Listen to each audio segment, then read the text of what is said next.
the Honorable Lester B. Pearson.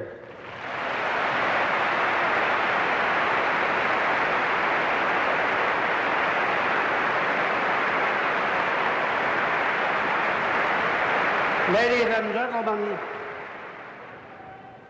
I'm honored to be able to present this trophy, which bears my name, to a great hockey player and a very fine gentleman, Jean Rattel.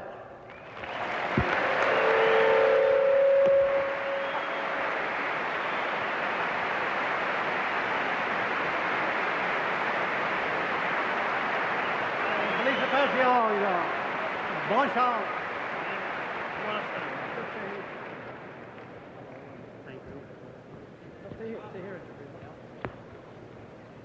Mr. Pearson, ladies and gentlemen, it surely is a great honor for me to win this award, and I would like to thank all the players for voting for me, my teammates, and especially Roger Bear and Vic Hatfield for making it possible. Mesdames et messieurs, c'est réellement un grand plaisir pour moi de gagner le trophée Lester Pearson. J'aimerais remercier tous les joueurs de la Ligue pour voter pour moi, et spécialement tous mes coéquipiers, Roger Bear et Vic Hatfield. Merci beaucoup.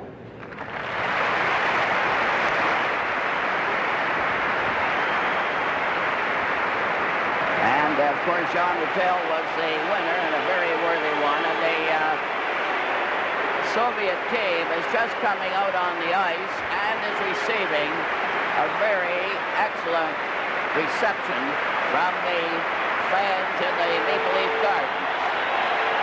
Now the Team Canada coming out, and they're getting a standing ovation. So the fans haven't given up on their favorites yet. They were well beaten in the first game of the series, but they're out to redeem themselves tonight, and they're all lining up, the two teams facing each other, and in a moment, the individual players will be introduced to the crowd, but the applause still goes on. Tonight's game, mesdames, mesdemoiselles, messieurs, voici les joueurs de la rencontre de ce soir. For the Soviet national team, pour l'équipe nationale soviétique, wearing number 1, portant le numéro 1, Victor Singer. Number 2, le numéro 2, Alexandre Goussev. Number 4, le numéro 4, Victor Kuskin. Number 7, le numéro 7, Gennady Tchakenkov. Number 8, le numéro 8, Yeskislav Stashchikov. Number 10, le numéro 10, Alexandre Valchev. Number 11, le numéro 11, Ergini Zimin. Number 12, le numéro 12, Ergini Mishkavkov. Number 13, le numéro 13, Boris Mikhailov. Number 15, le numéro 15, Alexandre Yakushchev. Number 16, le numéro 16, Vladimir Petrov. Number 17, numéro 17, Valery Karlamov. Number 19, le numéro 19, Vladimir Chadrin. Le numéro 20, number 20, Vladislav Tretiak. Number 22, le numéro 22, Yakeslav Anisin. Number 25, le numéro 25, Yuri Lyatkin. Number 26, le numéro 26, Ergini Poladiev. Et le numéro 5, number 5, Alexandre Ragoulin. Now for Team Canada. Maintenant pour équipe Canada, portant le numéro 1, wearing number 1, Ed Johnston. Number 2, le numéro 2, Gary Bergman. Number 3, le numéro 3, Pat Stapleton. Number 5, le numéro 5, Brad Park. Number 6, le numéro 6, Ron Ellis. Number 7, le numéro 7, Phil Esposito. Number 9, le numéro 9, Bill Goldsworthy. Number 12, le numéro 12, Yvan Cournoyer. Number 14, numéro 14, Wayne Cashman. Number 17, le numéro 17, Bill White. Number 19, le numéro 19, Paul Anderson. Number 20, le numéro 20, Peter Mahovlich. Number 21, numéro 21, Stan Mikita. Number 22, numéro 22, Jean-Paul Parisset. Number 23, numéro 23, Serge Savard. Number 25, numéro 25, Guy Lapointe.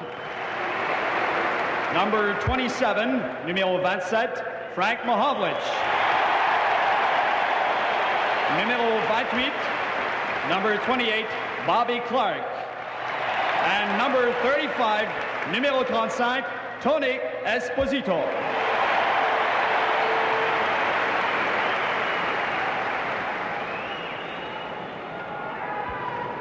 Also, there's Harry Sinden in the dressing room, and he's pacing right now, waiting for this to get over, get the game underway.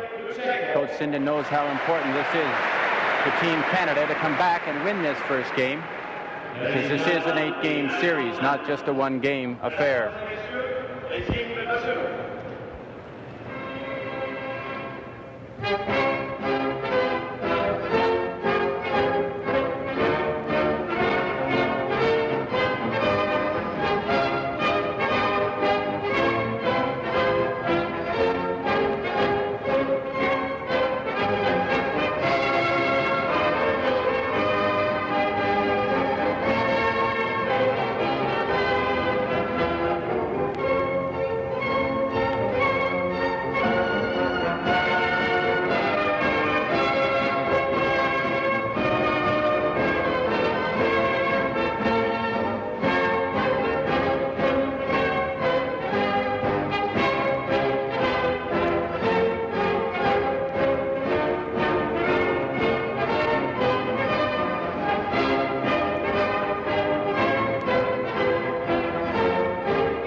Now will exchange gifts, which is an important part in international hockey.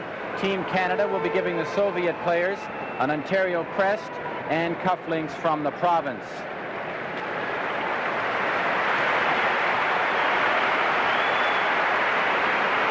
This is Game 2 of the Canada-Soviet series from Toronto.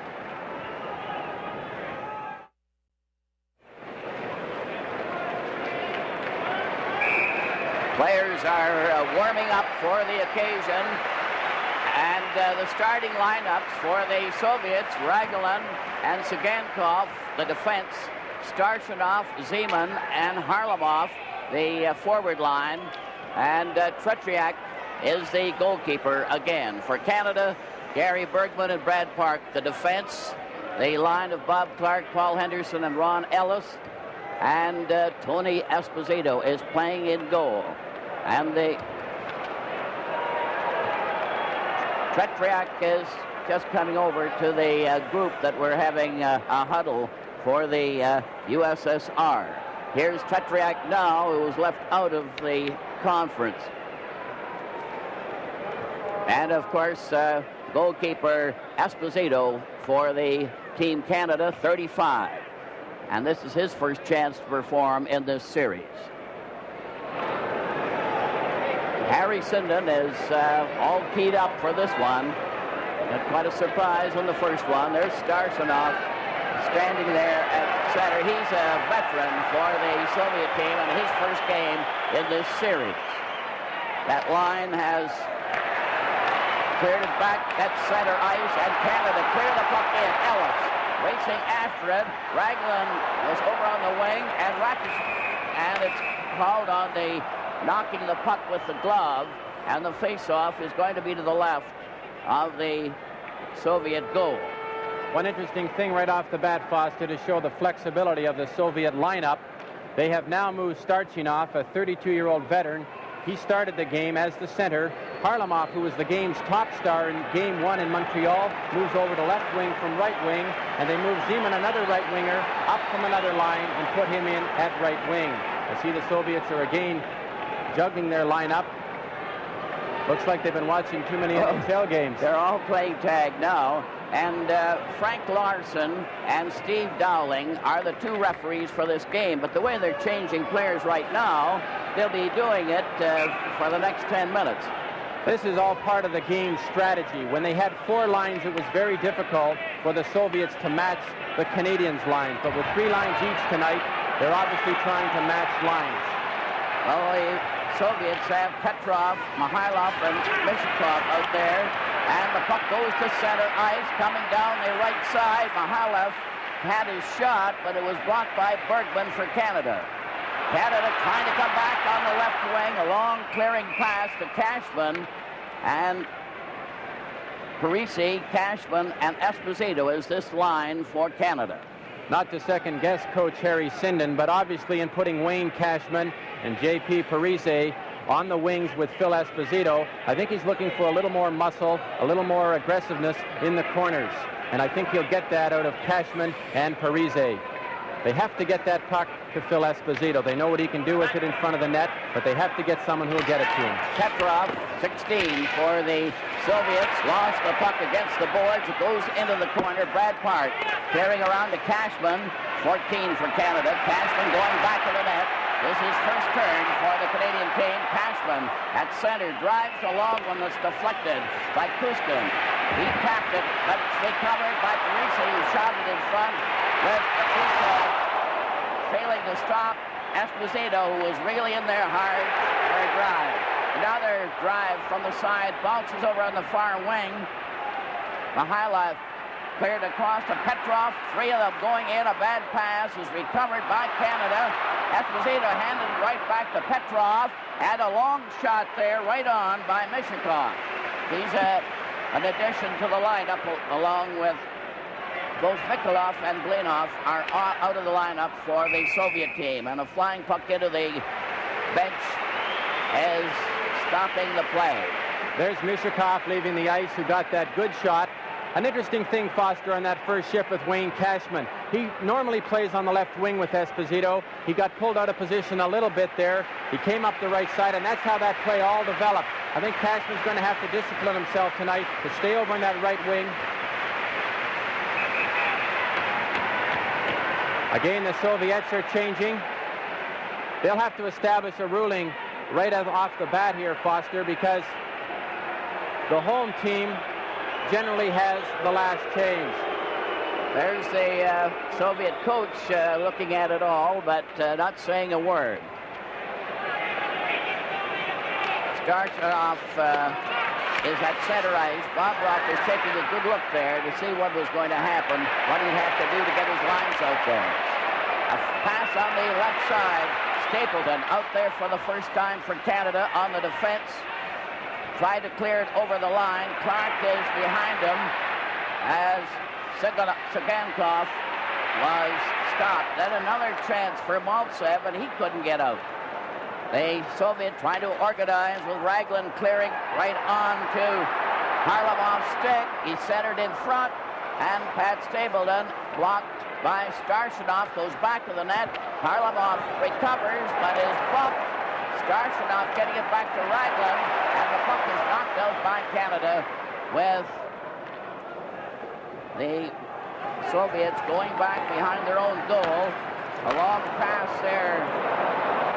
Comes over on the right side. Yakishev coming in with a pass. It was wide, and Shadman failed to follow through. Bad pass to Clark, goes down the ice. Raglan for the Soviets comes over onto the right side to Yakishev. Yakishev made the pass. It bounces out to center ice. Soviets in possession. Gladiev ahead at center ice to Shadrin. Then Zeman failed to get through. It's knocked out over the line by Bill White. Yakishev at center ice, cleared the pass. They keep on passing. Zeman on that far side. A hard drive by Shadrin went up into the crowd. And the Soviets are carrying right on where they left off in Montreal. This is a terrific hockey game so far, Foster. You can see now that there's the tension. Both teams not taking any chances initially. There's a good sign. It's our game, and we're going to prove it tonight. I hope so. Well, they're starting off with a bang. There's no question about that. And they're changing lines very frequently, which is quite different from the first game of the series. There's Starshanov, the new addition to the Soviet team. He's a veteran and has taken over on that Harlamov-Maltsev line as center ice. Now they're still jockeying for the edge. Starshanov is going to remain out there. And now they've got Maltsev on the right wing for the Soviet team. He formerly centered it. And Harlamov on the left wing. He's the star of the team, or he was in the first game. Now Canada start to move up over the line to center ice. Over the line, a pass on the right wing. Ellis took the shot as Clark had passed to him, and they ended up right on the doorstep beside Petriak. Bobby Clark made a very good move on this play, right around the red line. He comes up the ice, beating that Russian forward who came in to check, passes the puck off, and Ellis, as he can do so well, gets the shot away very quickly, but it was off the goal. Tretiak gloves it and smothers it for the whistle. There's a good look at the young goalie, Tretiak, only 20 years old. He's had 4 years of international experience, and I can honestly say I can't believe the improvement in him over the last time I saw him, which was in 1969. He's come out and he's learned how to play the angles. He used to be strictly a reflex goaltender. He now has learned how to come out, cut down the angles. He clears the puck well, and he's given the Soviet team a lot of stability in goal. There's a good look at Starchinov, 32 years old, a veteran of 10 years. I played against him in 1963 when he was just getting started, and he would be the Soviet team's Jean Beliveau if they had one. He's strong, and he's had a lot of international experience. They're getting ready for the face-off to the left of Petriak, and they can't determine just who should have the right to make the player change that sticks. Frank Mahovlich is having words with the referee, Frank Larson. The other referee, Steve Dowling, stands back by the blue line. Canada will face off in the Soviet zone. Clark will face off with Starshanov. The puck is knocked back to the blue line. A shot. Tretiak stopped that drive from Savard, who's on the defense with LaPointe. Puck goes back to the goal. Sagankov failed to get away. The pass went wide as Canada is pressing hard for that first goal. A long shot went wide. Petriak didn't even see it. From the corner, Henderson trying to dig it out. They jam in there, and there was a shoving duel. Nothing really happened. Ellis was standing by talking to Starshanov. with the score, Canada nothing and the Soviets nothing. This is game 2 from Toronto. All set for the face-off to the right of Tretiak in the Soviet goal. Mikita, who always gets that draw, got it again, but they left that puck. Yakushev gets a break, a 2-on-1, a shot, and the drive went wide. That was a close call for Canada. Now Seaman gets that to the corner. Yakushev centered it out, and the Soviet player was knocked down. Shadwin. Canada recovers. A quick pass at center right. Mahavlich, 27, going in on that wing, was blocked by Paladiev. Puck is shot down the ice. Stan Mikita going back to get it. The point is on the defense for Canada as the pass goes over the line, but Mahavlich, Cordoye couldn't get away. Now the point tried it, but Mikita was offside on that right wing. I think Mikita will definitely help this lineup. There's a look at the Prime Minister of Canada, Pierre Elliott Trudeau, his lovely wife on the right-hand side of him. Right-hand side of us, excuse me. Now here goes the usual act of changing players, and they keep on changing and changing, but nobody seems to know for sure where it's all going to end. There's a good look at that big Russian center, Petrov. From the face-off, Canada recovers momentarily. Cashman on the forward line. Cleared it back to the defense to Park. Park coming up at center. Was blocked at the blue line. There's a chance on the shot by Esposito, who's out there with Cashman and Parisi. Puck goes into the Canadian zone. Esposito played it carefully back of the net. Canada trying to come out. Gusev couldn't stop him. He did finally, and the Soviets come right back at center. It's Mishakov, the spare player of the first game, getting a regular turn out there tonight. Park again, number 5 for Canada. Pulls away from Mihailov. Up the center ice to Cashman, and they fail to get any farther. Esposito shot it over the line. Parisi fights for the puck with Kuskin. Kuskin couldn't control him. Garantino right in front of the net. And Tretiak made the save on Esposito. Cashman starts shoving a bit in front of the net. Here's on the replay, you can see Petrov losing his skates, and of course Phil Esposito, he's always around that goal mouth, and he got a good backhand. Tretiak had to come out and make a big save. Tretiak having lots of work in the early minutes of this game. No score. Bergman on the defense now for Canada. Shoots it around. Gusev tried to clear. He couldn't. They're fighting for that puck. Cashman centered it, and it's recovered by Mihailov.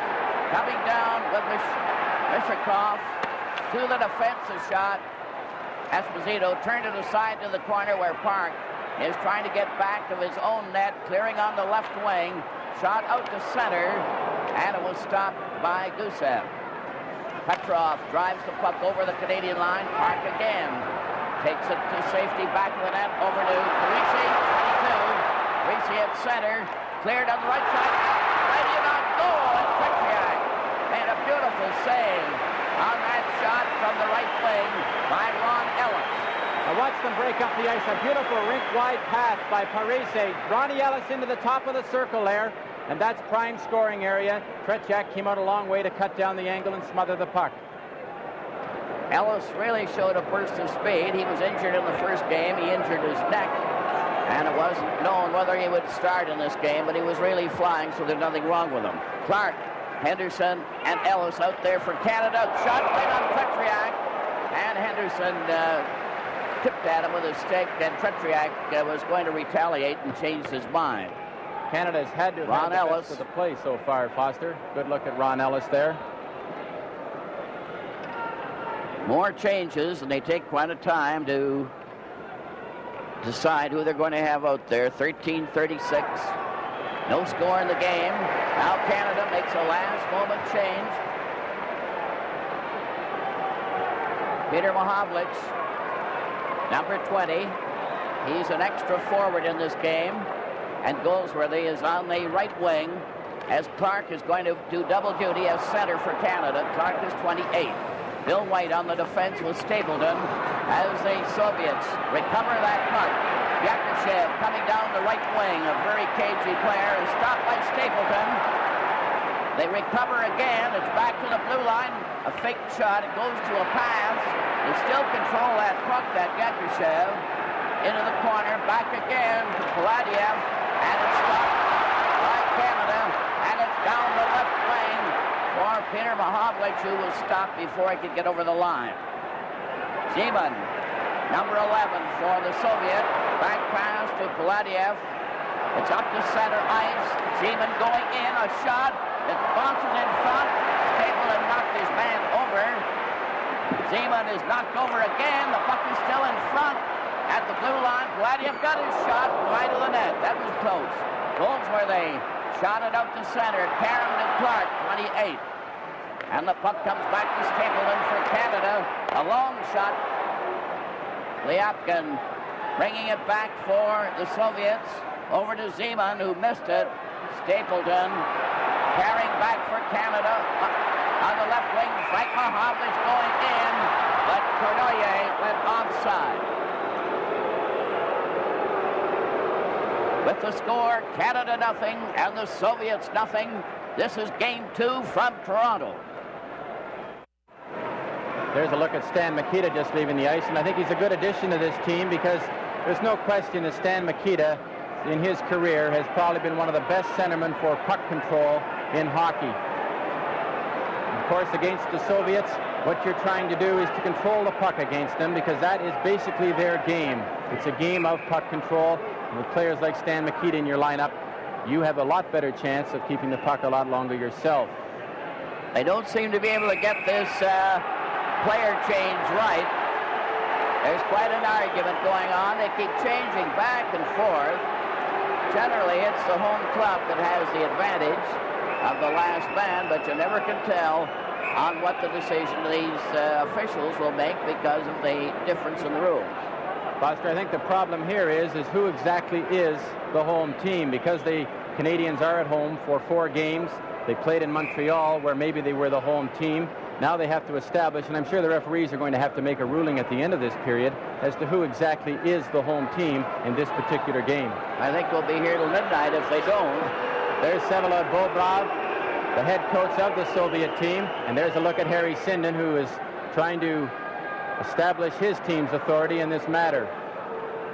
Stan Mikita is going to end up at center, and Cournoyer is on the right wing. Mahovlich, Frank Mahovlich on the left. There's the first wheel butt by Kuskin. Mahovlich took it, and the puck goes at center ice with Starchinov, stopped by a Canadian player, and the puck goes right back into the Canadian zone. It's Cournoyer that tried to stop his man. Over on that far wing, Mikhailov shoots it in, and here the player changes again as the play goes right on, and that's what they're going to do all right again. Frank Mahovlich on the move, 27, away from Starchinov. A shot goes wide off a stick, and the Soviet breakout. Here's Maltsev coming in on the right side, but his teammate Mishakov went over the line ahead of him, and it was offside. Maltsev got a jolt there from Cashman, so there may be fireworks in this second game. It didn't erupt until the latter part of the game in Montreal, and then very minor. But now they're showing as if they might stir things up, and Cashman has been very prominent, number 14. That's Mikhailov, and Petrov is appealing to the referee there. That's Petrov, 16. Pretty fair hockey player. And apparently right now he's a pretty good talker. Now they've cooled out a bit for this next session. Petrov, Mikhailov, and Mishakov. Oh, here's another change. Ellis and Henderson go over to the bench. Esposito, Phil Esposito with Cashman and Parise, the forward line for Canada. No score in the game. Play is called immediately. And the face-off is going to be in that one center spot at the blue line, just outside the Canada line. That's Tretiak keeping moving all the time in the Soviet goal. Kuzkin, number 4, drives the puck in, back of the goal. Esposito kept it there. Savard is starting back for Canada. Esposito failed to get away on the pass. Cashman cuts back into his own zone. Lost it to Petrov. Petrov coming in on the wing. Here they're closing in front of the goal. And Parisi saved that one by blocking. Now Esposito comes tearing down. The puck got away from him. Gusev back to the net. Missed the jolt. Canada recovers. The shot went wide as it went off Tretiak's stick. Cashman had the chance. Cashman knocked it back. Parisi centered it. Lapointe was not in a position to stop it, and Savard gets the forward pass. Esposito missed the return pass, and Kuzkin cleared in front of his own net. Soviets starting back. Mikhailov, as they change players on the goal, Yakushev rushes into the corner. He's a very dangerous player. Bergman got a piece of him. Then he bumped into Shadrin. They shoot it on the boards. Here's a defense player, Voladiev, trying to come in, getting it back to the blue line to Lyapkin. A shot. Oh, it bounced off Esposito's skate, but right across the goal mouth. They're right in front again. Canada is under pressure. The puck is knocked over on the wing, and the play is stopped. Looks like the first penalty of the game. You can see here Canada is under a lot of pressure. Lyapkin shot gets partially blocked off the corner, but it deflects right across in front of the goal. Now watch Zimin break the check there and put it right back between the defenseman's leg. There was only a good effort by Bergman there that the possible chance right in front of the goal. Now Canada's scrambling right here. And when they start to scramble, that's when the penalties come.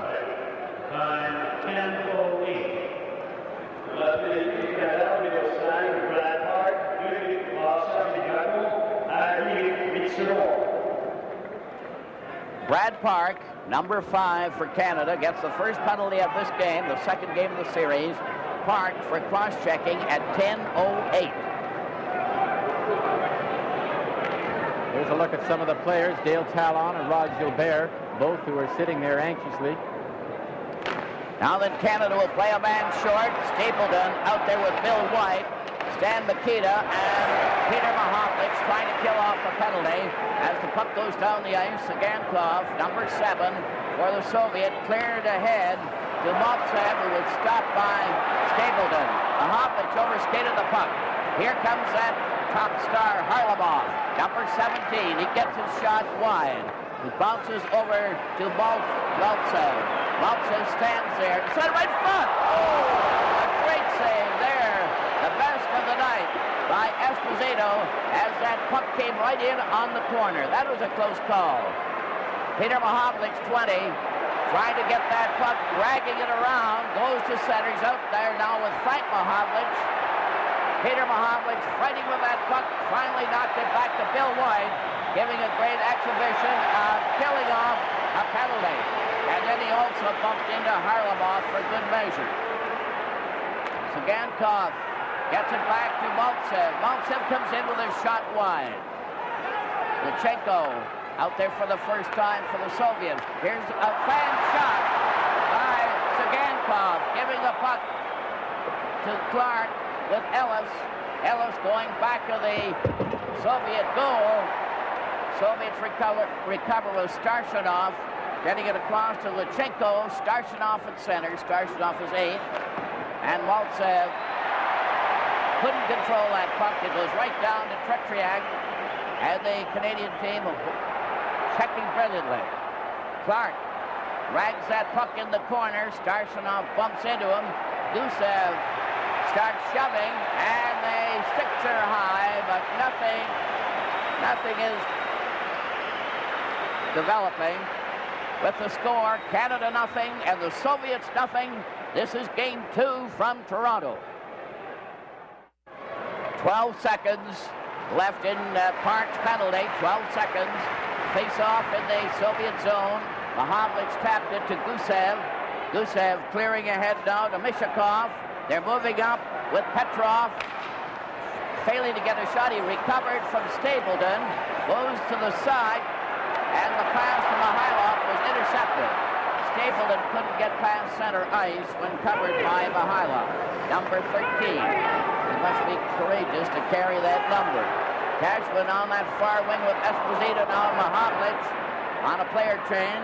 Mishakov coming down. The teams are at full strength. The pass to Petrov went astray. And the Soviets aren't playing as sharply as they did in Montreal so far. They're not getting their passes to work. And they're getting pressurized. There's Cashman and Esposito fighting for that puck. Savard recovers, going in with a shot. Oh, and it's nearly deflected by Esposito. Soviets cleared out at center. Savard, 23. Plays it off the boards. No score in the game. 6:54 left in the first period. Savard in there first. Petrov decided not to go in deep. A quick pass over on the wing. Here they're coming in. Greasy stopped. Cleared a pass to Cashman, and it failed to click. Mihailov cleared it out at center ice, and Cashman shot it over on the boards. And Esposito's going in and waited too long and lost the puck. Esposito breaks it up temporarily, gets it again, coming in with Greasy. Here's Esposito in, and he couldn't break through the defense. Petrov covered, and Kuskin shoots it down the ice. And the Canadian team are showing far more power than they did in Montreal the first game. The Canadian team definitely dominated play there, and Serge Savard, who's just skating over to the bench now, has to be a key factor in being able to keep pressure on the Soviets in their end. Savard, with that excellent ability to control the puck, has got Team Canada up the ice a lot faster with a lot better control. There's a look at Brad Park.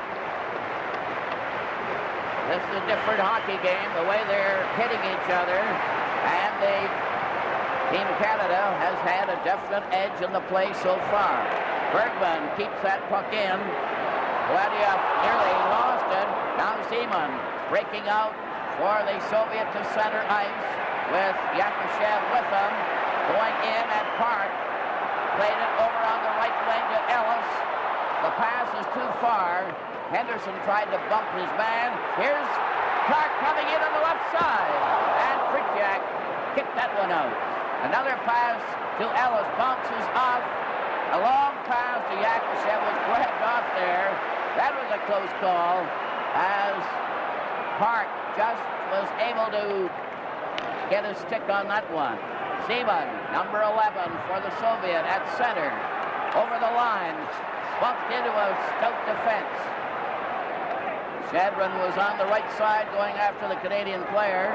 They jam against the boards. Gladiev getting into Yakushev, who's chased off by Bergman. Here's a pass, here's a shot. Oh, that went wide. That drive was by Liapkin. Puck rolls out to center ice. Gladiev, number 26, turning with Liapkin.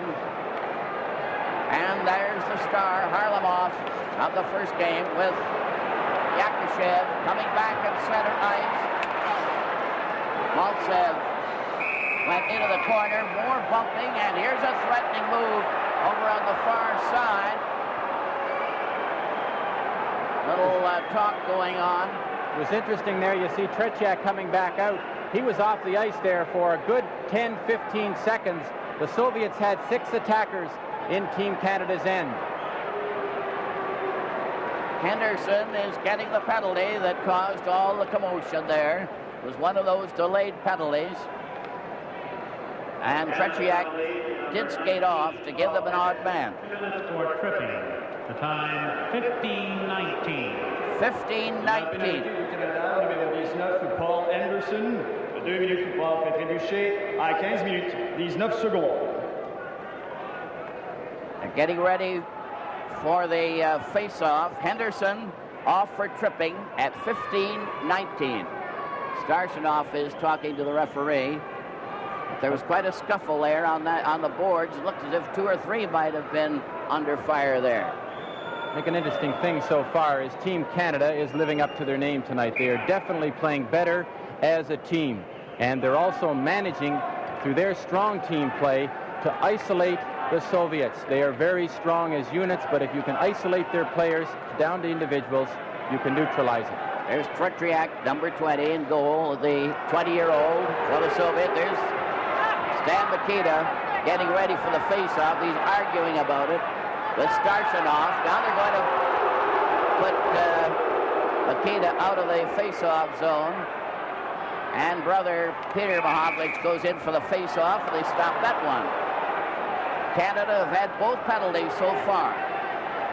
Park for cross-checking at 10:08. Henderson for tripping at 15:19. 4:40 left in the first period. No score in the game. And the officials are really under pressure in this one. Now then the Canadian team decided to make a last-moment change, and Mikita nearly tripped over Ragulin. I don't know who did that purpose, whether it was on purpose or not, but there's a lot of feeling creeping into this game. The puck rolls up over the line. Peter Mahovlich doing a great job. Was tied right up by Sagankov there, who seemed to be holding him. The puck goes into the Soviet zone. Sagankov bumped the Canadian player, Clark, who's out there with Peter Mahovlich. Here comes Harlamov for the Soviet at center ice. They're giving him a tough ride and finally knocked him down. Then Starshinov picked a long shot there that went wide. Starshinov again set right in front of the goal. And again, great goalkeeping by Tony Esposito. Another long shot right on. Esposito stopped that one. And we're getting playoff goalkeeping from a Canadian goalkeeper, Tony Esposito. Another shot goes wide. Peter Mahovlich, 20 for Canada, center ice, being hounded by Harlamov. Soviet have the odd man advantage. 56 seconds left in the penalty. Maltsev goes over the line, was dumped, and this is one difference in this game. They're really hitting. And the Canadian team playing as a team. Sagankov took a long shot. It went high. Maltsev into the corner. Number 10 is stopped. It rolls out to Frank Mahovlich, and Peter Mahovlich getting relief from Esposito. And both teams are changing on the go. 27 seconds left in the penalty. Sagankov gets it across on the right wing. Mihailov passed on into the corner to Mishakov. He shoots it around back of the net, and the puck is shot down the ice. And that's allowable in international rules because there's a penalty. 6 seconds left in the Canadian penalty.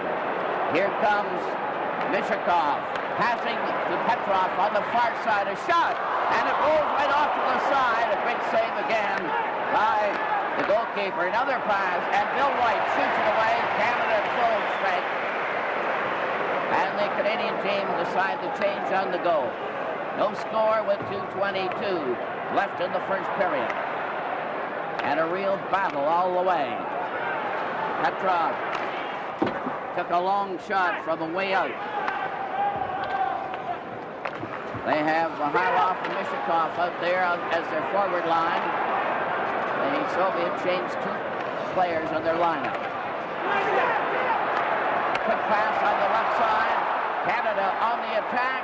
Coming in, Lapointe trying to get in front. Lost that puck finally.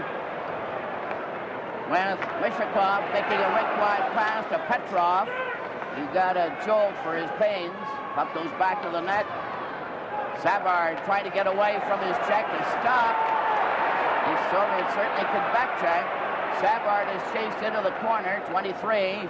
Failed to shoot it out. Petrov, 16, goes after it.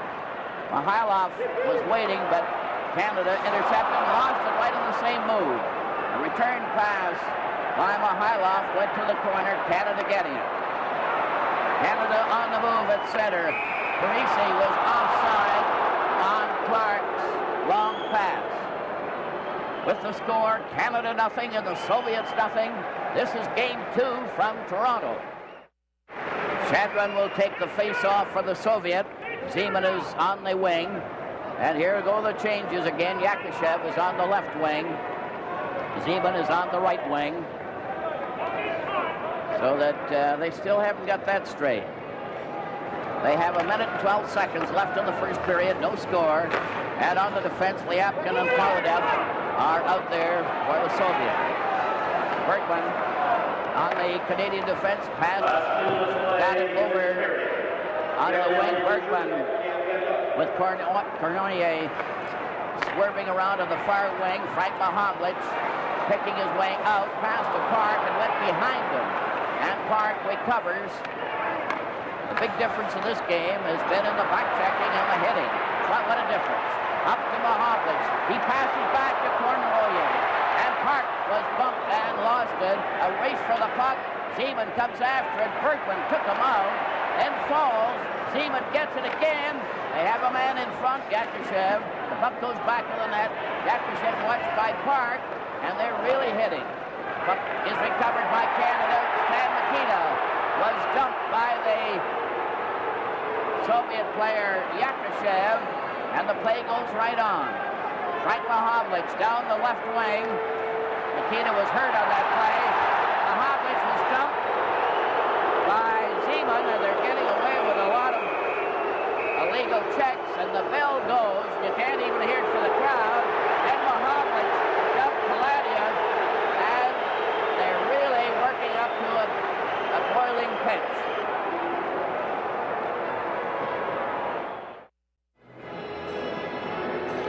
Well, that was quite a first period of hockey. There were only 2 penalties in the period, but it was a rough, tough, nasty period all the way through. Park got the first one for cross-checking at 10:08, and Paul Henderson went off for tripping at 15:19. The Soviets have yet to catch the eye of the referee, but they've certainly been hitting the Canadian players with fair ease and abandon. There was no scoring, but there were several great chances to score, and I believe the Soviets had the better chances, although the numbers were just the same. But that one play with Harlamov shooting at the Canadian goalkeeper, Tony Esposito, was really the most remarkable save I've seen in many, many times. What do you think of it, Brian? Well, Foster, there was a perfect setup for just a routine tip-in into the goal. Esposito came from nowhere. He was glued to the post because Maltsev, you weren't sure when he drove in from the right wing whether he was going to try to beat Esposito on the short side.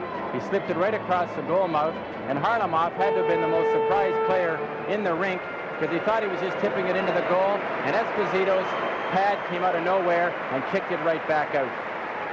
Just to help you on the lineup, Clark, Ellis, and Henderson make up one line for Canada.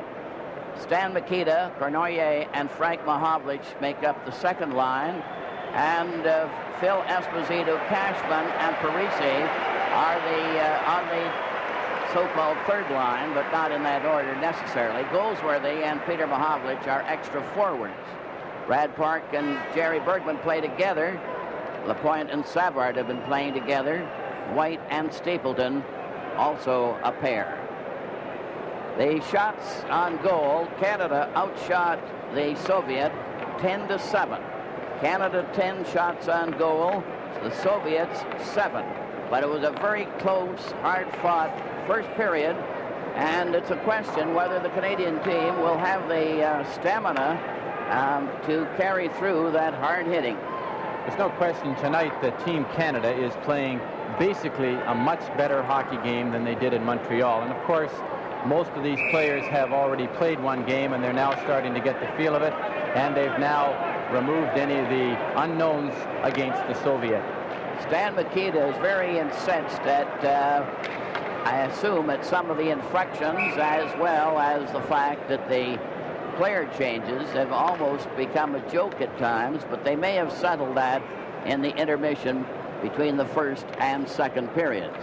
There's Tony Esposito, who's been a standout for Canada, and he's really been remarkable. Tretiak has been very good, too. And you see how he works out all the time. He never stops. He must skate miles, even though he's in goal. But he never stops. Tretiak has a birdcage type of face mask.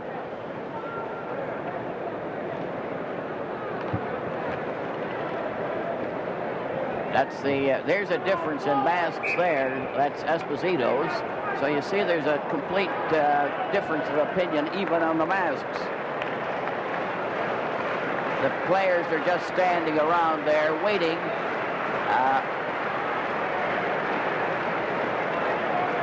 What we're seeing here at the start of the second period, Foster, is each team now is juggling a game for that position. This will happen. They've got 3 lines each, and obviously both coaches have very strong feelings as to which line they want playing against which line.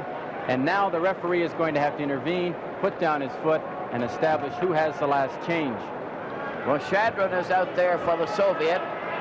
No, it's Petrov, 16. Well, they've changed so many times. Finally, Petrov remains out there, and Esposito is out there for Canada. The Soviet to the right, Canada to the left, Bergman and Park on the Canadian defense. Esposito went over the line, but the puck is back with Cashman. 14 going over on that left wing. Kuskin stopped him, and Bergman shoots it over the line, and they're very cautious now. And the odd jab every time they meet. Gusev, they lost. Esposito took a shot, but the drive was wide, and he's a little erratic in his shooting. Puck goes all the way back into the Canadian zone. Park played it into the corner to Bergman, who didn't expect it. He shot it out. It goes down the ice.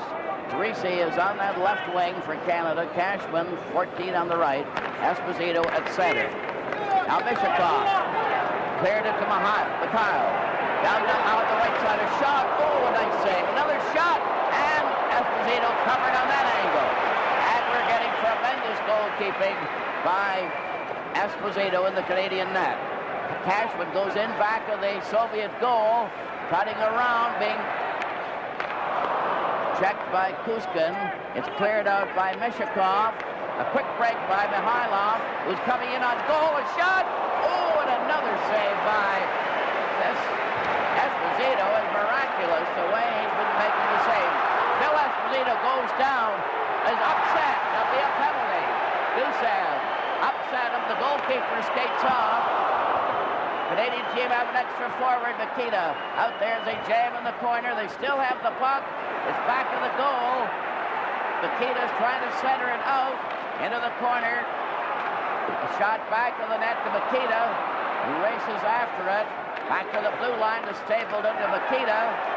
Still keeping that puck. Back to Park. Here's a shot. Right on.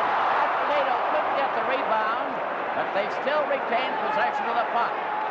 And they're showing real puck control. Finally, Petrov came through to stop the play.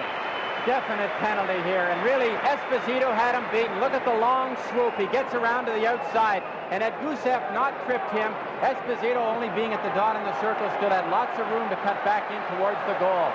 And Gusev goes to the penalty box for 2 minutes. Penalty, number 2, Alexander That was a terrific demonstration there of puck control by Team Canada. They had the Russians running around there. They were looking for that one good scoring opportunity because they were pretty sure if they got the shot on goal and didn't score, that Tretiak would probably smother any rebound. This is the first time in the game that the Soviet will have to have a man short. Gusev is off for tripping at 2:07 of the second period, giving Canada the first opportunity on the power play. Esposito is at center. Cornoyer is out there with Mahovlich and Stan Mikita and Park. Ragland failed to clear it out. Park blocked it. Esposito backhanded one, a weak one that went wide. Canada keep it in there. Mikita's pass is intercepted. Maharlov comes down fast. Harlamov coming in on goal, and he shot wide. Very dangerous. He rolled that one. He's knocked over finally. Canada attacking again. Esposito clear to Cornoyer. Back to Mikita. Shot! Oh, that was a sensational save by Tretiak. The Soviets shoot it down the ice. And we're getting some tremendous hockey out there. Park covering Harlamov, one of the big stars of the Soviet team. Here comes the attack. Esposito over on the right side to LaPointe. And it was offside. as Cornoyer went in there in advance. Good play by Lapointe. Lapointe was going up with a full head of steam. He passed the puck off to Cornoyer, who was standing right on the line. And Cornoyer, in setting it up to just feed it back to Lapointe, brought it back out over the blue line. Lapointe is playing on the defense with Park. Lapointe has that puck, 25, going over the line. Here's his shot, a hard one. Tretiak decided to cover up after dropping it. Esposito was standing right beside. Tretiak looks a little bit like some of the National Hockey League goalies who they can assess the play pretty quickly, whether a rebound will get them in trouble. The puck comes back to the blue line. Canada in possession. Pass to Mahovlich. Bounced off his stick. Cornoyer tried to help him out, but Mahovlich shot it back to the net. Raglan gives the puck to Sagankov and shoots it down the ice. Esposito played it safely back to the net. Soviet recover though and shoot it back to Raglan, number 5. Raglan just stands there. The Soviet are still a man short. 25 seconds left in the penalty. It's over the line. Soviet, there's a grab there. Now Henderson coming in with Esposito. A shot! Oh, another good save as the puck is shot down the ice by the Soviet. There's some tremendous goalkeeping in this game. Oh, they passed right in front of the net. Chadron. Oh, and he was upset by Lapointe just as he went to shoot. That was a close call for Canada. Down the right side. And the teams are at full strength. But the Soviet nearly came close on that one. With the score, Canada nothing and the Soviets nothing. This is game 2 from Toronto. There's a look at Ragulin, the big Russian defenseman. The penalty-killing unit for the Soviets tonight, Foster, is featured by 3 of the 4 players up front, all being over 30 years old. Soviet penalty, a 2-minute bench minor. They're having a bench penalty for arguing with the referee. There's that group over there, Raglan and Paladiev standing by with Sagankov. There are only 2 Canadian players. They have the interpreter there to help out, but the Soviets still don't understand. They got a bench penalty, no doubt, for arguing and delaying the game, and they're certainly doing that. But the referee is doing his best with the interpreter to make him understand what has happened. So that'll even the score in penalties 2 apiece. And we'll have to wait and see who's designated to serve the bench penalty. That means that the Soviets have had 2 penalties. Canada have had 2. There's no score. Many close chances. Remarkable goalkeeping. And hard-fought contest all the way through. Foster and mentioning about the great goaltending. At the end of each of these 8 games, a panel of writers and broadcasters will select the outstanding player from each team. Each player will receive a ring created especially for this series by the CBC and CTV television networks and the sponsors of these hockey telecasts. The presentation will take place immediately after the game on the ice. 4:13 is the time of the bench penalty, and it's going to be served by Zeman. And that look at Tony Esposito in the Canadian goal, I think so far he has to be the top player for Team Canada. He's had the most work, there's no question about that, but they've all been really giving everything they have out there, and it's a greatly improved performance over the first game. Even the Soviets are that much better. Now we have another with Goldsworthy on the right wing, Clark at center, Henderson on the left wing, as Stapleton cleared over to Henderson. Savard is on the defense with Stapleton. Puck is in Canada zone. Stapleton picking his way up to the blue line. The Soviets a man short, a long drive. and it's offside, and the goalkeeper was bumped there by Goldsworthy, and now they're starting to mix it up over there. The referee gets between them. They just bumped or collided, and Goldsworthy was very upset by it. We'll see how this develops here. Tretiak goes out. Now he's got him lined up. He tries to cut to his inside. He can't avoid the check. Brings the elbow up. Of course, Goldsworthy hasn't been playing that much, and when you sit on that bench, you get fairly intense, and when you get out on the ice, you're liable to do that. Vladiev on the defense for the Soviets, cleared the puck into the Canadian zone.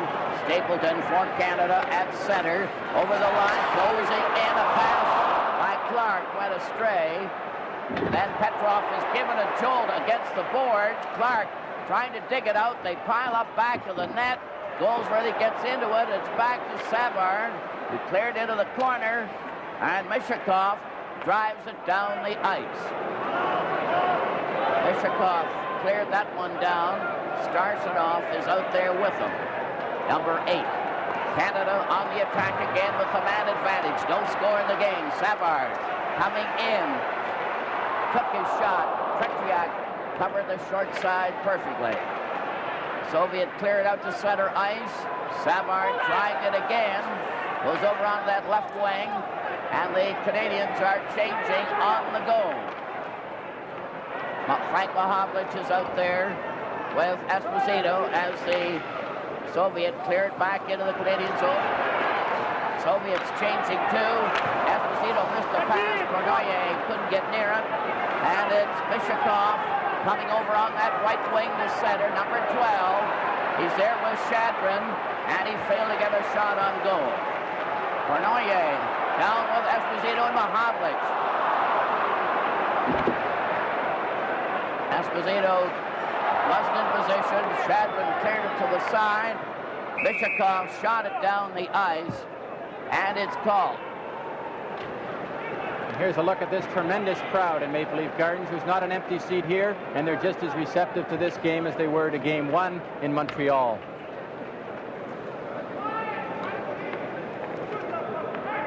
Very intense-looking spectator.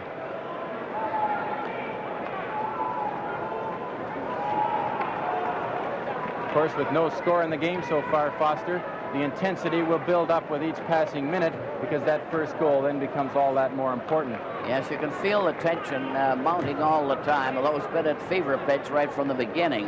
The Soviet team are at full strength again, so each team have had 2 penalties, and they've been able to kill them off.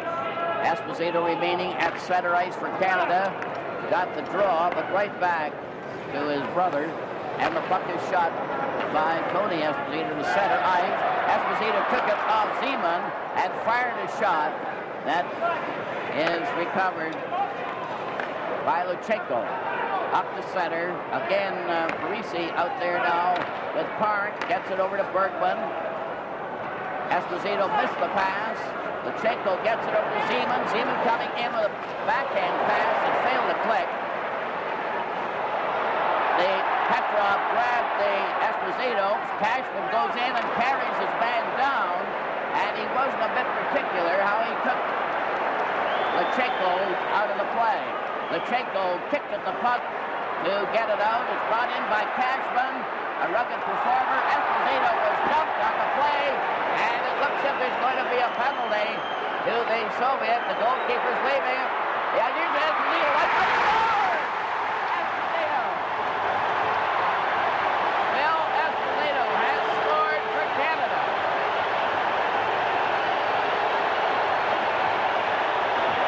Watch the work that Cashman does here.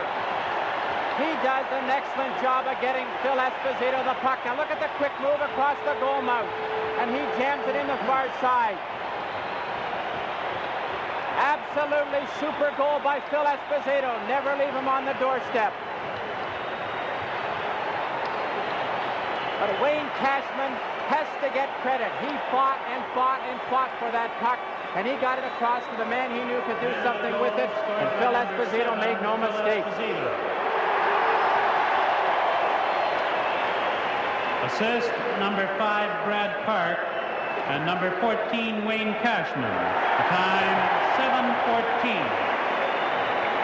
Le but du Canada compté par le numéro 7, Phil Esposito, avec l'aide du numéro 5, Brad Park, et du numéro 14, Wayne Cashman, à 7 minutes 14 secondes. Canada drawn first blood in this second game of the series. They lead now 1-0. Phil Esposito from Park and Cashman at 7:14. And they really had to fight hard for that one. Now then, Yakushev cleared over on the right side to Zeman. Frank Mahovlich goes back to the goal into the opposite corner. Cleared ahead to Cornoye, who failed to click. Then Mahovlich from the corner, went wide there, and the puck goes back to the net. Here's a shot by Stan Mikita, caught easily by Tretriak, and the face-off in the corner. With the score, Canada 1, and the Soviets no score. This is Game 2 from Toronto.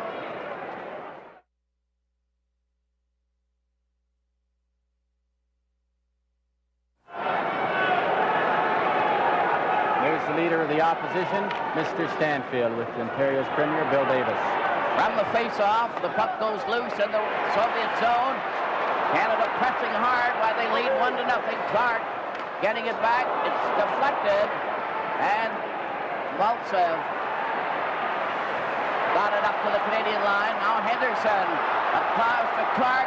Ellis rushing into the corner. Ellis center right in front. Oh, and Tretriak had that one go right up his arm, and it stayed out. Ellis was the real marksman there. What a difference a goal makes. Look at Ronnie Ellis break in here now. Lots of confidence. He knows he can get that puck. Puts it right out in front. Bobby Clark in a good position for a rebound that never developed. From the face-off, here's Ellis getting a shot, and it's close with Henderson rushing in. Tretriak covered up in the goal crease. Another follow-up here. Now, Team Canada have got the weight off their shoulders. They've scored first, and they've loosened up now, and they are playing super hockey.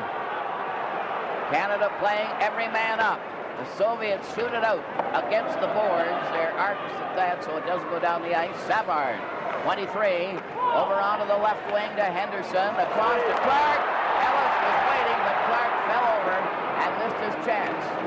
Varlamov tried a clearing pass. It comes out offside, and it's going to be called practically at center ice. I have to say something about Serge Savard. Savard has been the best addition to the defense tonight. And there's a good look at Starchinov, 32-year-old. He's the veteran of the Soviet team. From the face-off, the puck slides into the Canadian zone.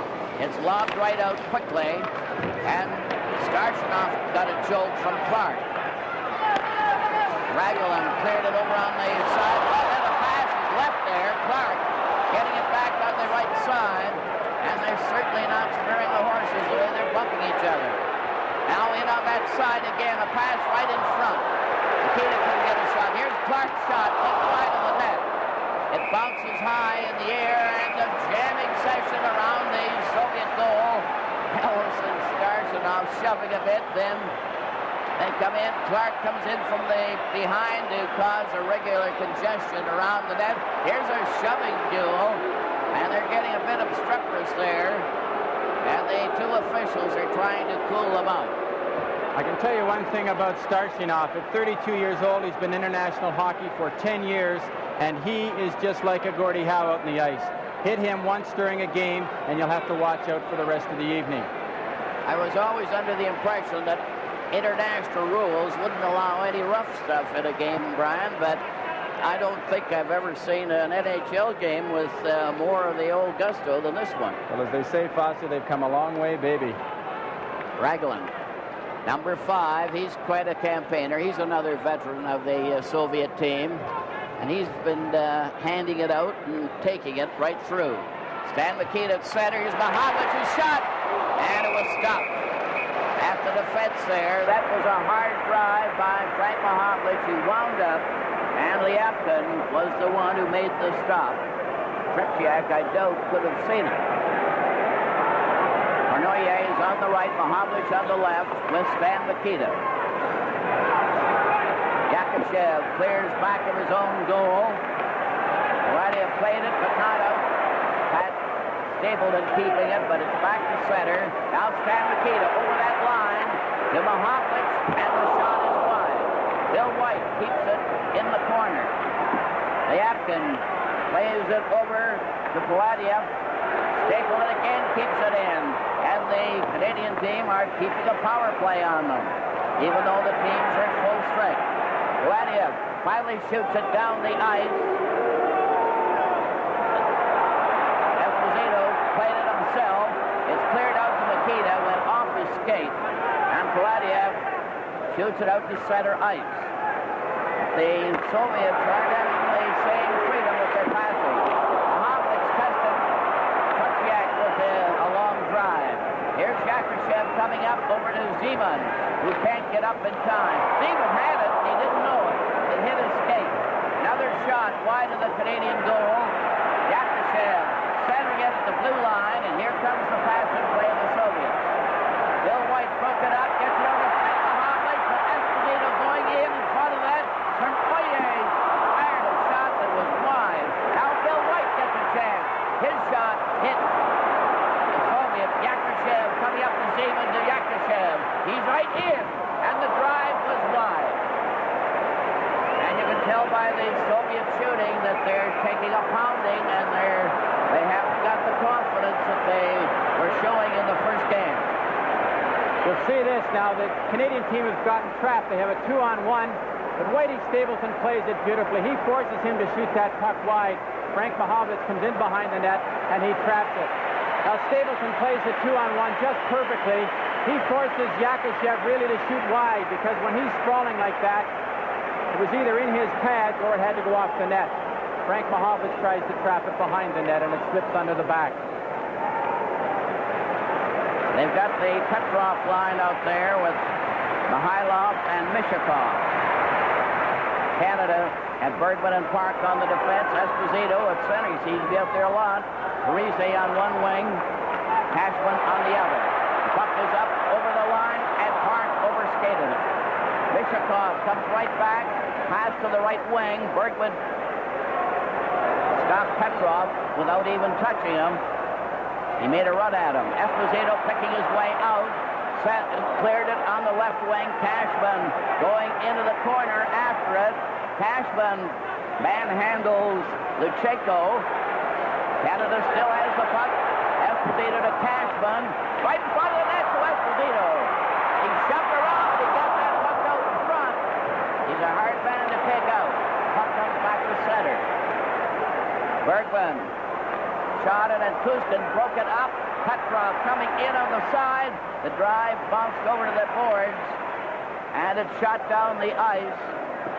It'll be called. The Soviets aren't forechecking like they did in Game 1, and consequently, it's giving Team Canada better control. With the score, Canada 1 and the Soviets no score. This is Game 2 from Toronto. All set for the face-off. Starshinov for the Soviet. Harlamov and Maltsev on this line as the puck is recovered by Canada. Savard on the defense is given a jolt. They carry right on. Ellison Henderson with Clark. Puck is bouncing to center and back again to Savard, who fooled Harlamov. Played it to center. Henderson to Clark. Here's the shot, and he hit the side of the net on the outside. Maltsev comes tearing back on that far wing, number 10. Starshinov on the other side. A back pass intercepted by Clark, who read that one. He skates down the right side. Clark lobbed it into the corner. And it's knocked right back to the blue line, intercepted by Maltsev as LaPointe tried to clear. Here's Harlamov centering it back to Maltsev. He missed it. And the Soviets aren't keeping in the position they did in the first game. Clark over the line, cuts back, center. It rolls out in front. LaPointe is forced into the corner by Sagankov, who's a very strong skater, and he holds it in the corner while they jam around. It's interesting against the Soviet tonight. What Team Canada are doing tonight that they didn't do in Game 1 is they are breaking up the unit, the system, and they're playing them better on a one-to-one situation, and our players can handle the Soviets better on a one-to-one situation than they can as a unit. Canada won. Soviet no score. Mahovlich. Frank Mahovlich failed to get that shot. It's up the center ice. Zeman coming up with Yakushev on the left. 15 into the corner. Back of the net. The Soviet player fell. Goes to the blue line. Vladiev clearing into the corner. They're coming with Zeman from the side. Right in front of the net. A shot went wide as they had a good chance there with Vladiev in position, along with Lyapkin. There's a Yakushev bumped into a player and went down. It was Kornoye. Mahovlich couldn't get the pass and bounced over his stick. Zeman, number 11 for the Soviet. Nikita got a piece of him, but he kept on going. Then over to Yakushev. There's a shot wide. Bounces off the boards. And stapled into Mahovlich. Here's a breakaway for Kornoye. Ready to go! Oh, he missed on that breakaway, but was called offside anyway.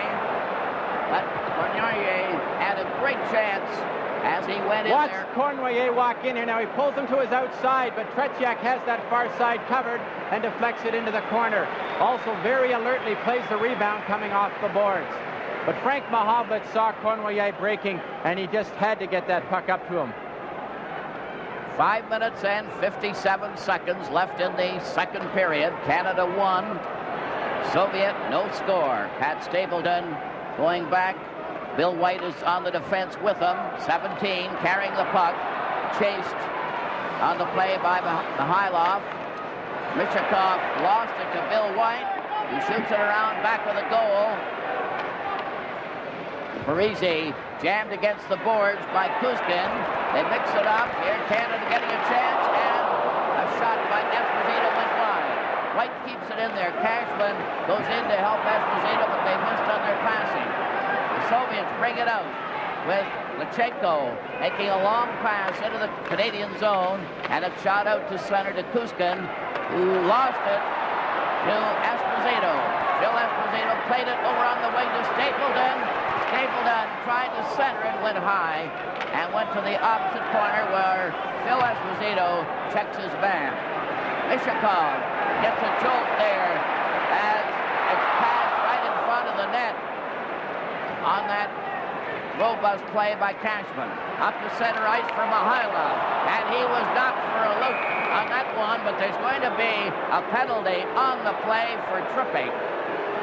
And they didn't spare the horses on that check, and Bergman is going to get the tripping penalty. Bergman was beaten here, as you can see, and he gets the stick out, and Mikhailov takes the dive for an easy 2-minute penalty to Gary Bergman. Canada penalty to number 2, Gary Bergman. 2 minutes for tripping. The time 15:16. La pénalité du Canada. There's a look at an interested Timmy Horton sitting there, and I'm sure he's... And there's his wife, Laurie.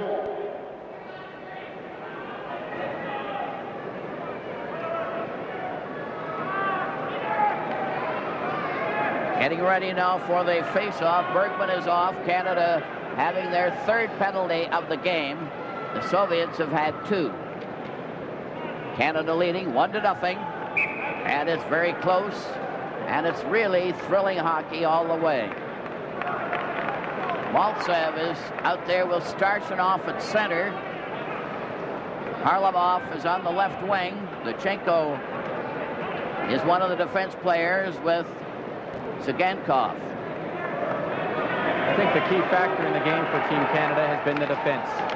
From the face-off, it's cleared into Maltsev in the corner. Clark out there with Peter Mahovlich to kill off the penalty, shoots it down the ice. And immediately Clark was replaced by Frank Mahovlich. So the 2 Mahovliches are out there. Harlamov goes down there, and he was checked at the defense with Sagankov, number 7 for the Soviet, cutting in front of his goal. Passed on the right wing to Maltsev. Maltsev at center, over the blue line. Starshinov waiting for a pass. It was a weak one. Peter Mahovlich recovered. Gets it over to Frank Mahovlich. One man back. Frank Mahovlich going in, he shoots. And Petriak made a great save, a toe save on that one. Cleared pass to Starshinov, who couldn't control the puck. And it slides to the Canadian defense. Shot down the ice with Sagankov to Harlamov. He's a marked man tonight. He hasn't had the freedom he had in the first game.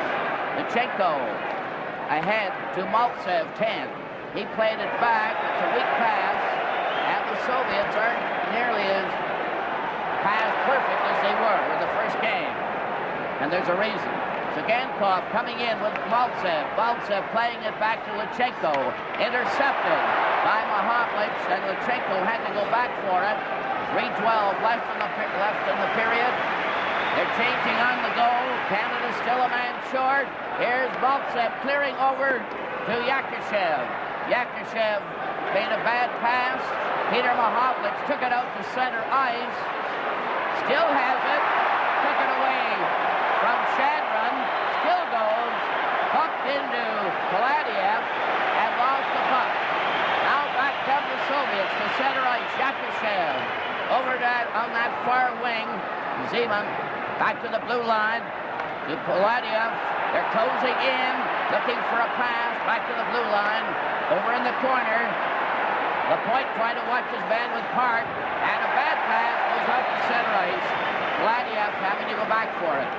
Paladiev rolled it over the line. It's brought out again by Lapointe.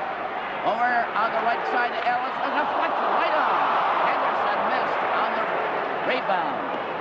Puck goes to the corner.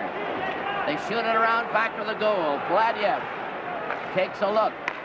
Teams are at full strength as the Soviet cleared into the Canadian zone. Canada played safely with Lapointe. Passing on the left wing.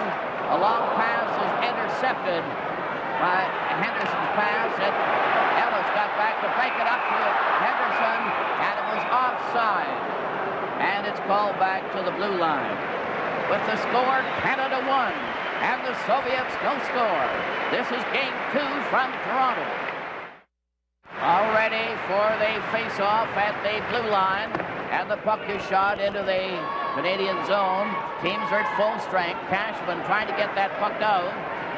He's mixing it up with Lechenko. It's recovered by Mihailov. The shot right on. Esposito stopped it. Stapleton cleared off the boards out to center ice. Lechenko cleared it in, and it's recovered by Stapleton with Esposito working over on that left side with Parisi and Cashman. Cashman got his stick on it. Lechenko sticks with him, took it from him, shot it over onto the left boards, out to center ice. Bill White playing it back into the Soviet zone. Lechenko giving it to Petrov, and then helped by Mihailov. Mihailov, 1 minute left in the period. Mihailov over the line, taken right up by White. Bishakov tried to follow through on the blocking, but didn't get through. Parisi is in the corner, fighting for that puck to hold it. It's still loose. They're all digging at it, and it finally stopped. And there's a near mix-up there as they fought for that puck. And Parisi is very upset. Parisi is very rugged along the boards, and you see him try to fight to get this puck killed so his players won't get any trouble. He's fallen down here, and there's a lot of pushing and shoving. I think the referee should have called this a lot sooner than he did, and that probably wouldn't have developed. Jean-Paul Parisi from the Minnesota North Stars. A good insertion in this lineup because he's been very rugged along with Wayne Cashman along the boards, and here's some of it right here. Notice the good position Whitey Stapleton has here. Keeps on his feet, protecting the puck. Just as they were ready to face off, the Canadian team sent out a replacement. They haven't decided just who it'll be. Peter Mahovlich stepped out. 40 seconds left in the second period. 1-0 for Canada. And you'll never see a harder fought battle in years, I doubt. Starshanov is now at center. The puck goes into the corner to Maltsev, back to the blue line, but these Soviet passes are going astray, chiefly due to the hard hitting of the Canadian team. Henderson, Ellis, and Clark attack. Clark gets that puck, cleared it back into Clark, right in front of Ellis, a shot! And Krutchak stopped that, the bounce right across the goal mouth. Zagankov is chased into the corner, stopped by Clark, they fall, Ellis goes in to help. Ellis is jammed on the board. Starshanov goes to the side, and there's a minute. Harlamov ran into the referee, and he'll likely get a misconduct. Harlamov in his anger raced at the referee, and we'll wait now. You can see here he's pinned along the boards. Now he comes back, and he gets a penalty here. And he is very upset about it. And he might just have talked himself right out of the game with that little push against the referee. Big defenseman Zagankov going off. But Harlamov, in going over to protest, could well have got himself removed from this hockey game. And the Soviets cannot afford to lose a player like him at this stage. Foster, so far the thing that's impressed me about Gennady Zagankov. 2 minutes for slashing and a 10-minute misconduct. The time, 19:54. La pénalité. The thing that's impressed me about Team Canada right now is it's not the same team as we saw in Game 1. The defense is so much more solid that Team Canada is not getting into the trouble in their own end that they were. The Soviets are playing them more in a one-to-one situation, and when you isolate them one-to-one, there's Harlamov, 17 in there. He got the misconduct. And Zagankov got the slashing penalty. It was a foolish move by Harlamov.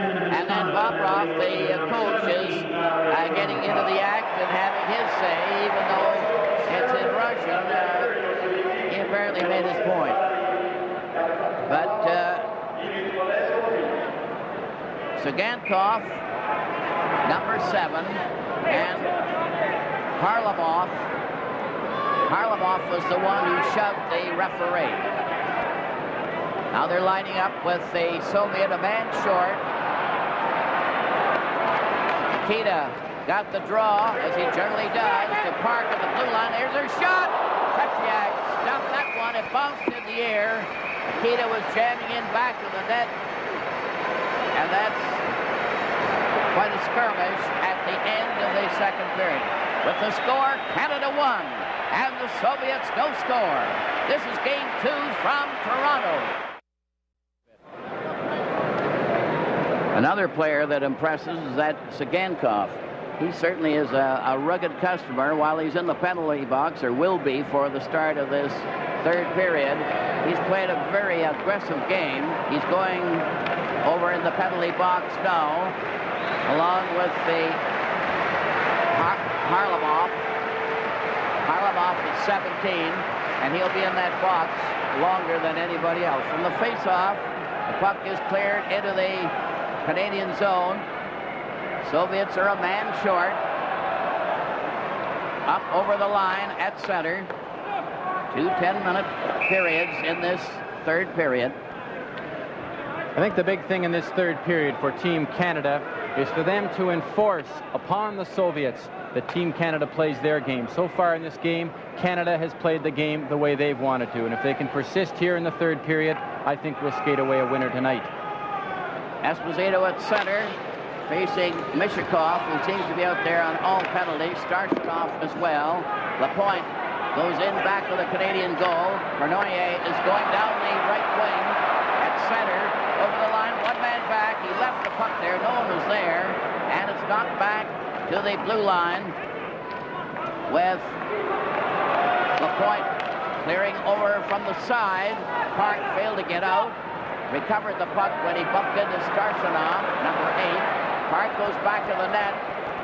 Skating over onto the left side, made a rink-wide pass. Esposito going down there, really working his heart out tonight.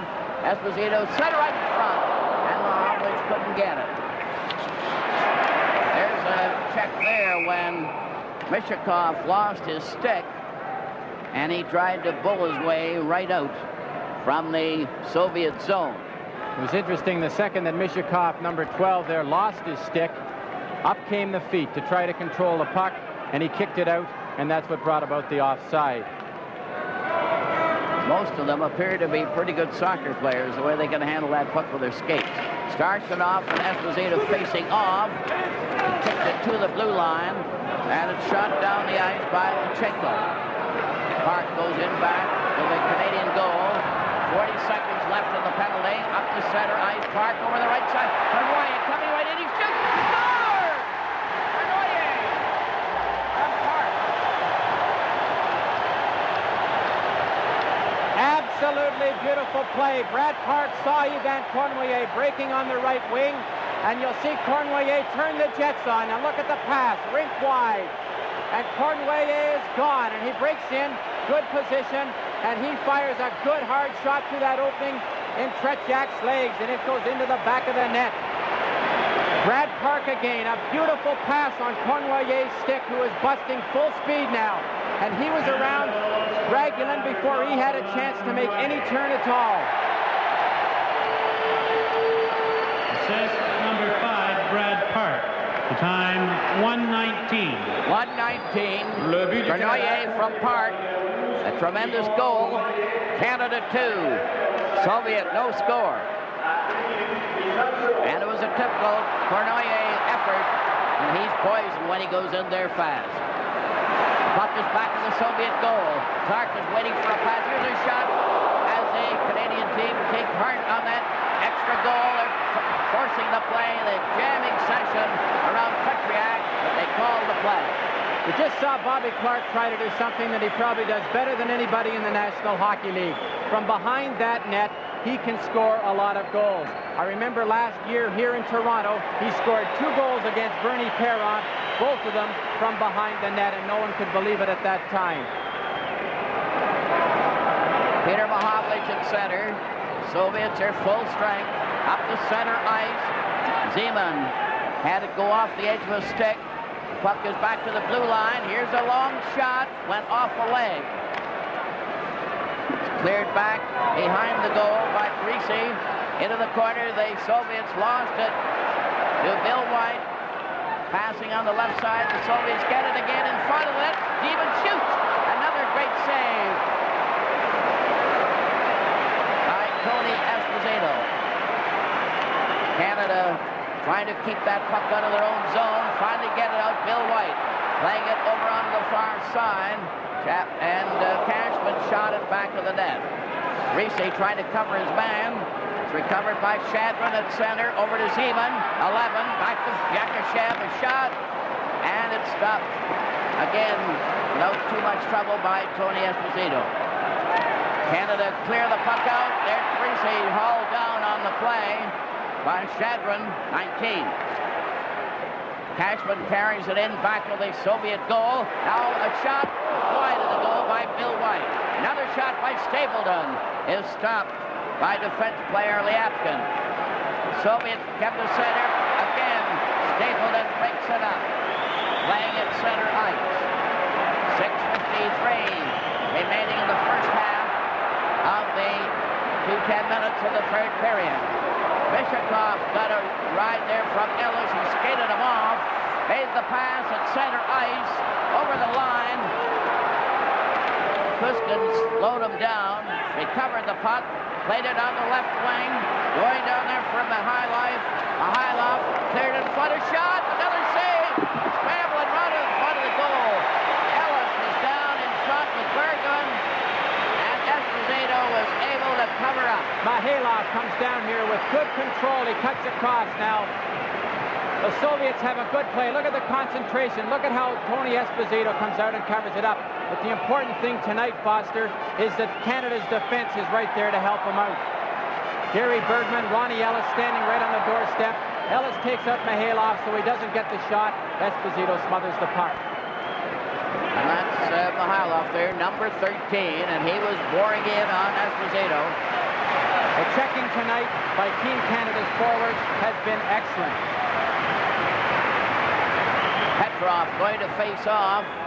Mahovlich speaks to Stan Mikita with the red helmet. Mishakov is standing on the rim of the circle with Mihailov. There's a shot by Kuskin, easily handled by Esposito.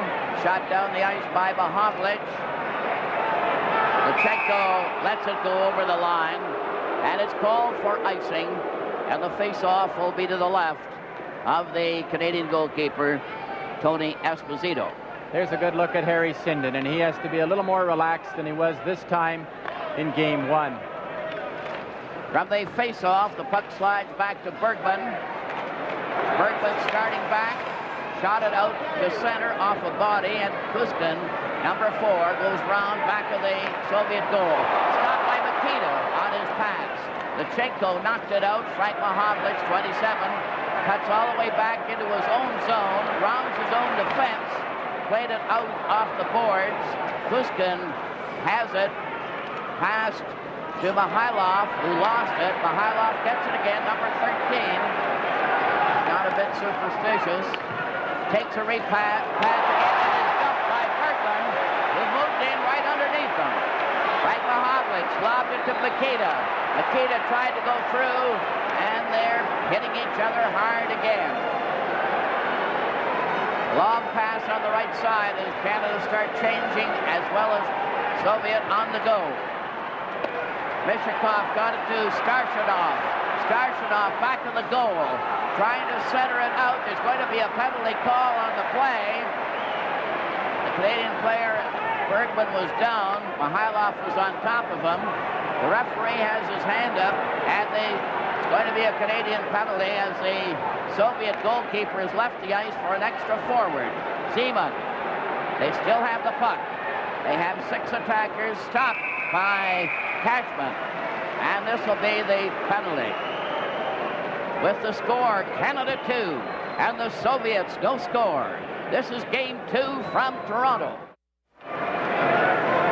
Clark is getting the penalty for Canada. The Canada penalty to number 28, Bobby Clark. 2 minutes for slashing. The time, 5:13. 5:13.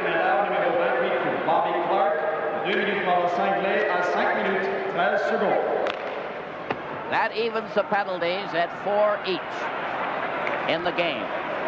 Now then, the Soviets will have the power attack, and Yakushev was knocked over by Peter Mahovlich, who has been throwing his weight around very efficiently.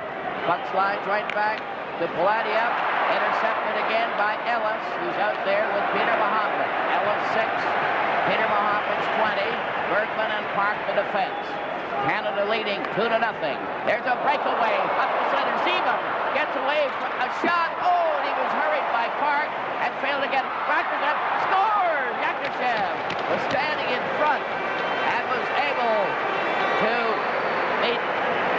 This is a good example of why you should always follow the play-up. Zeman has a clear-cut breakaway.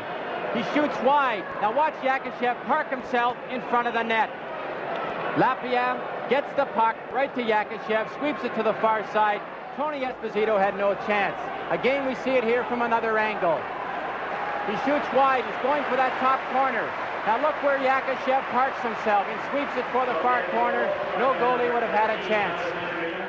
And number 11, Evgeny Zeman. The time, 5:53. 5:53, the time of the goal. Play is underway, up to center ice. Mihailov trying to go in on goal, right in. And Esposito was able to stop him, and there's going to be a hooking penalty called against Canada. So the Canadian team will be a man short again. Harlamov is still in the penalty box, serving his 10-minute misconduct penalty. And he's joined by Stapleton in there. And this could be very critical right now. We can see where the penalty comes up. Stapleton has to hook him to stop him from breaking in on Tony Esposito all alone. Big Alexander Yakushev, 6'1", big left winger. Playing tonight at center ice. Stapleton off for hooking at 6:14. The score is 2-1 for Canada. And the Soviet threatening to tie it up. Yakushev was the one who finally broke through by being overly persistent with the help of Liapin and Zeman. Now Shedrin. There's Pat Stapleton, number 3, sitting in the penalty box. The point is on the defense. Peter Mahovlich remains out there. There's a pass back to Liapkin over on the far side. That crisscross passing play. They failed to click on that one. Now Shadron getting it back to Liapkin. Over on the far side, right in front of the goal, went wide of the net. Zeman knocked it back to the goal. It rolls off to the side. They failed to clear it out. The point failed to get it away. Then Esposito cleared out. It's a race down with Peter Mahovlich going in on goal. Right in! He scores! Peter Mahovlich. What an effort by Peter Mahovlich. What can you say? That Russian is still wondering where the puck is. Peter Mahovlich made an absolutely beautiful move. He has picked up the puck inside his red line. Now look at him isolate Polidiev. He gets him to put his legs together, isolates him, and then walks right around him. And what a move he made on Tretiak. Tretiak was completely fooled. Look at the move. He holds him with the big slap shot, walks around with the big reach. Now look at the move here. And holds it and jams it in the behind. Peter Mahovlich beat Poladiev and then the goalkeeper, Tretiak, to get a sensational goal, to get that 2-goal lead back for Canada. And it was scored with Canada a man short.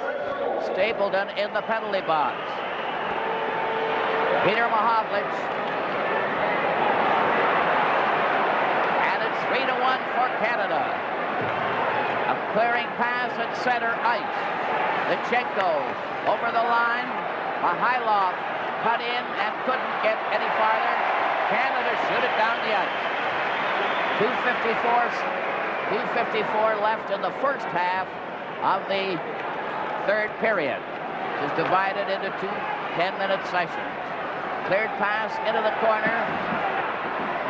Mishakov trying to dig it out. He was pinned there. Mihailov couldn't help. And so the face-off will be to the left. Foster, absolutely beautiful goal. Came at a very appropriate time. When you're shorthanded, the Soviets had a good chance there to even it up. And with Peter Mahovlich scoring there, completely nullifies it. That has to psychologically hurt the Soviets an awful lot at this stage of the game. Phil Esposito was given an assist on Peter Mahovlich's goal. Stapleton off at the time and still off. Petrov got the draw. Kuskin lobbed it over to Mihailov. It's back to Kuskin as they try to put the pressure on. The puck goes into the corner. Park lobbed it on the boards. Clark knocked it back in the corner. Park shoots it around on the boards. Ellis pinned by Kuskin. It comes out to center with Clark fighting his way. And Park couldn't get it. Now a 3-man Soviet rush down the left side by Mihailov. He faked the pass. It was knocked down. Petrov gets it again, takes a shot, and it goes to the far corner. Bergman took his man out. Kuskin comes in with a pass that failed to click. It hit a skate. Park is grabbed as he tried to get away. He's knocked over. Here's a pass in front. Mihailov fanned on it with Bergman falling in front. Bergman failed to get it away. Here's Stapleton back on the ice. He broke up the rush. Stapleton has completed his penalty and carried the puck into the Soviet zone. Bernoyer turns at center. He scored the second goal for Canada. Canada leading 3-1 with 1:25. Look, he's back in front of the net. And Stan Mikita had a chance of a lifetime when Bernoyer had centered it out for him. Puck is near the Soviet goal. Kuskin playing it over on the far side. And it's broken up by Mikita. Anderson was stopped. He's the rookie out there for the first time. The right foot for Mahovlich. Scores! Mahovlich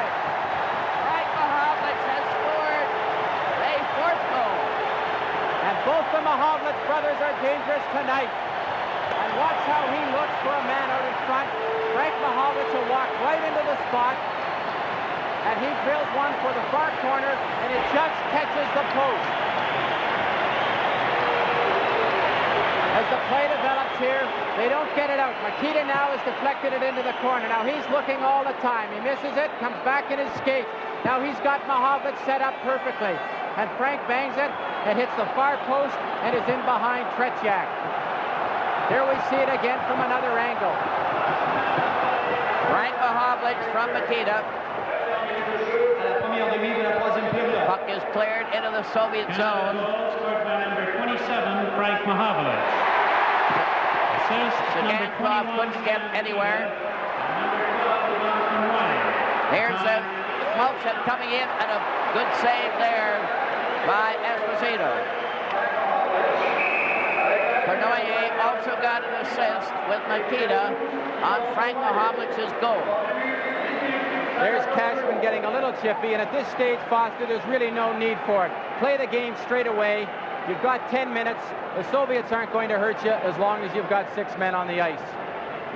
Frank Mahovlich scored that fourth goal from Makita and Cournoyer at 8:59, giving Canada a 4-1 lead. From the face-off, Stapleton goes in back of the net, and this game is as different as night and day from the first game in Montreal. Bill White clears that puck to center ice. They carry on. Parise was upset, but he carries right on into the corner. Parise is bumped by Raglan, then by Starstop, and the pass from back of the net by Cashman goes right down to Tony Esposito, who shoots it up the ice. Now Esposito going in. Phil Esposito was offside as Sagankov was after him, and it's brought back for icing. There's the assistant coach of Team Canada, John Ferguson. And he's sitting there looking like things are a little better. If only this were game one. They're changing players. They've got 1 second before they change ends for the final 10 minutes of this third period. There's a couple of the non-dressing Russian players. With the score, Canada 4 and the Soviets 1. This game 2 from Toronto. The clock is at 10 minutes, meaning 10 minutes left in the game. This is the second half, and the teams have changed ends. From the face-off, play is underway with the puck loose at center ice. Yakushev getting it across to Shadrin, intercepted by Cournoyer, who couldn't get loose at center. Then Mahovlich, Frank Mahovlich knocked it into the Soviet zone, brought out by Lyapkin, who shot it over on this wing, intercepted by Stapleton, rushing up on the attack. Cournoyer had it shot, the defenseman blocked it, and Yakushev comes racing back with Shadrin. Yakushev 15, and Cournoyer is rapidly rounding into shape, starts speeding away again at the blue line at center ice. Here's his shot, and it was a sizzler stopped by Tretiak. And Cournoyer has really uncorked many good moves in this game tonight. Cournoyer had a great chance there because one of the Soviet players was tied up with Bill White down in Canada's end. And there's Bobrov right now, the head Soviet coach, and he has to be a little concerned with only 9 minutes going, trailing by 3 goals. Ready for the face-off, 4-1 for Canada. Hart, number 5, clears it into the Soviet zone. Luchenko back to the net. Number 3, weaving out to center. Mihailov carries in the pass. His shot is deflected to the corner. Mihailov failed to center it. Esposito moves up at center with Cashman way over in the left. It goes over the line. Mishakov had that puck taken from him, but then Cashman goes into the corner, stopped by Kuzkin, and it comes to center ice. Hart, number 5 for Canada, over to Berkman. Berkman cleared on the left side. Here's a shot by Parise. The puck bounces off the boards. Luchenko gets the center ice to Mishakov, number 12. It rolls near the Canadian goal, and Clark stands back of the net, being watched by Mihailov. Now another try as they move out of position. Greasy gets it to Bergman out to center ice. Kuskin drags it, gets it handed back to him. Esposito's after him. It's ahead to Petrov. It's against the boards. Ed Bergman is in there bouncing everything in every way possible. 7:51 left in the game. Foster, as a general rule in hockey, the team that forechecks the best generally wins the game. Team Canada is forechecking very heavily in the Soviet end, and for some reason, the Soviets are not even sending one man in on many occasions in Canada's end. They are allowing Canada to set up and come out of their end with good puck control, which is going to give them good scoring opportunities. The Soviets looked a bit frustrated there as they skated off the ice, Kuskin and Petrov. Now the puck goes bouncing out to the Soviet line. Henderson had a chance, but he couldn't recover the puck as they go into the corner with Raglan covering him. Now Harlamov is on the ice after his misconduct penalty, and Clark skated him off and stole the puck right off his stick. Luchenko cleared ahead to Harlamov, who had a 10-minute misconduct penalty. He's trying to get going. His pass is intercepted by Henderson, but checked just as quickly. Maltsev, number 10, in on the Canadian zone, stopped, then cleared to an open wing. It's Raglan bumping into Park. Canada recovers. It hit Clark's skate. He made sure as he played it out to Henderson, but it went off his stick. Soviets trying it back again on that right wing, carrying it over the line. Here's Harlamov going in with a shot, and it's covered beautifully by Tony Esposito. Canada clear the puck out at center. Sagankov goes back for number 7 for the Soviet. Sagankov at center, one of their top defense players. A beautiful shot. Another save by Esposito. And Sagankov ended up in the corner. Nikita over to Mahovlich. Frank Mahovlich into the corner. Back of the net. Oh, and Ellis missed the pass as well as Nikita. Back comes Shadron. Seaman checked in the corner. And this Canadian team really fighting it out there, checking like fiends. A pass is knocked down, and also Yakushev while he tried to get it. And it certainly appears that Canada is too strong for this Soviet team tonight. They lead 4-1, and they're really battling.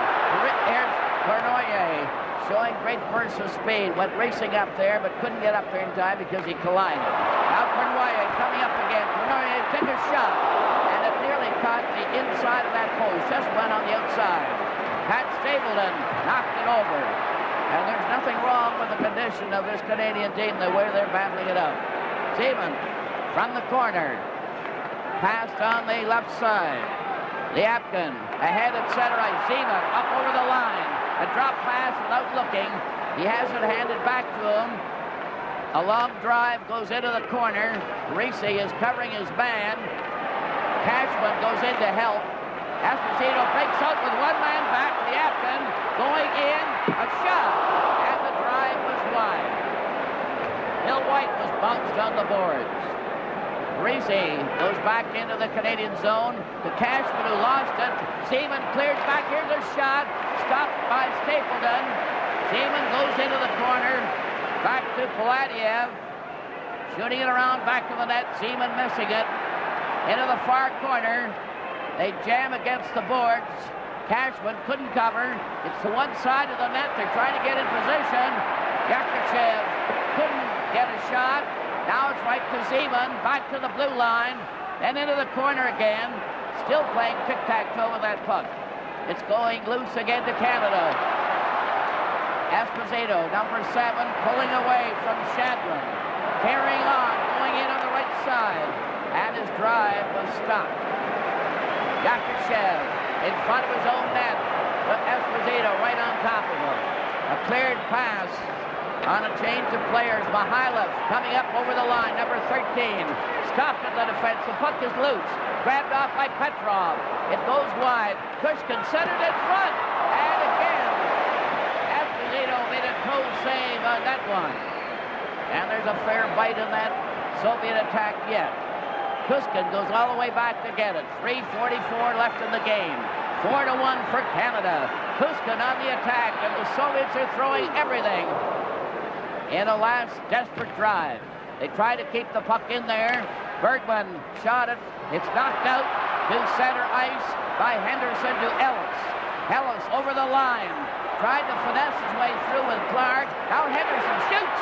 And Petriak made a magnificent save with his glove over his head. With the score, Canada 4 and the Soviets 1. This is game 2 from Toronto. Clark is going to take the face-off for Canada as Canada play every man up in the Soviet zone park. Had a shot knocked down. It's tapped out to center ice. A rink-wide pass to Harlamov, who hasn't been very prominent in this game tonight. Bergman cleared it up at center ice, and then Ragulin took a going over from Ellis, and Starchinov, number 8, gets it back to the reliable Sagankov. At center ice, Sagankov goes down on the right wing. He tried to pull his way by Bergman, but failed. Bergman recovers the puck, shot it on the boards. Ellis tapped it out. Starchinov goes back to get it. 2:34 left in the game. 4-1 for Canada. Maltsev comes in, number 10, but he didn't get his shot. And then Nikita knocked Starchinov over as Starchinov seemed to go in with a high stick. Team Canada has been a better team tonight in every department. And actually, Foster, with 2.5 minutes left in the game, it looks like the Soviets are the team that's tiring tonight. So the conditioning has been neutralized. Team Canada has the legs tonight that they apparently didn't have in game 1. Yes, they were talking all the time in that first game about lack of condition. That was a misnomer because the Canadian team have the foot right now, and it's been their heavy checking that has taken the toll on the Soviets. Puck is cleared around back on the Soviet goal. Yapkin shot it to the corner. Frank Mahovlich broke it up, and then it goes loose. Canada recovers. Nikita to Cournoyer. It's back in front to Mahovlich. Cournoyer tried another one, and Zeman cleared it out. Gets a return pass. Goes to center ice. Goes across the line. A drop pass. And Cournoyer just backhanded it down the ice. One of those back flips. Yakushev on the move. 1:47 left in the game. The puck rolls to center ice. Recovered by Savard, who's out there with Lapointe. They drive it into the corner. Peter Mahovlich centered it to Frank Mahovlich. Cournoyer knocked it wide. It's back to the goal. Yakushev made a long forward pass. Zeman trying to come out with Yakushev passing aimlessly at center. Lapointe returns for Canada with a backhand, and the Canadian team are just hemming them in. 1:14 left in the game. 4-1 for Canada. And it would appear that the series is going to be even. Into the corner. Savard passes on the right side. Cashman. Now 1 minute left in the game. And it's banged down the ice by Parisi. Petriak came out of the net to shoot it out. Cashman knocked it across the line. And the Soviets tried to come back. Mishakov tried to go in on the defense. It was blocked by Lapointe, who's out there with Savard. Canada dragged that puck. Cashman getting it back to Savard, who's taken in. Esposito helped him out, lobbed it to center ice. Parisi failed to get the loose puck, but Esposito drags it, gives it to Parisi, who was away offside with 20 seconds remaining. So far tonight, it's been puck control. Puck control by Team Canada has been all important. And I bet you if they put a clock on the amount of time that Team Canada's had the puck tonight, it would probably be close to 40 or 45 minutes. They've controlled the game from start to finish. And what a series we're going to have, Foster. 6 more games like this. It's certainly great to think of it. Right from the drop of the hat, Clark gets it to Henderson, who's getting in. He couldn't get his backhand. Petrov tried to shoot it to Mihailov. Back to Petrov as they keep on moving. 8 seconds left in the game. The horns are starting to blow. Lechenko coming down with a cleared pass, and the game is over. And Canada has evened the series 4-1.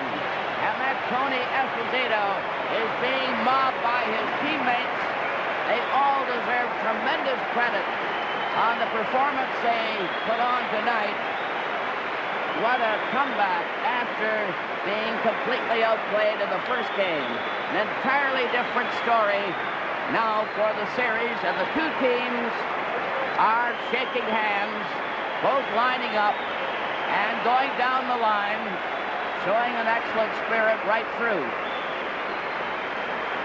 With the final score, Canada 4 and the Soviets 1. This is Game 2 from Toronto. Ladies and gentlemen, here are the outstanding players of tonight's game as chosen by a panel of press, radio, and television personalities. Mesdames, Mesdemoiselles, Messieurs, voici les joueurs par excellence pour le match de ce soir, tel que choisi par un groupe de commentateurs de la radio et de la télévision. First for the Soviet team, pour l'équipe nationale soviétique, Vladislav Plitiak.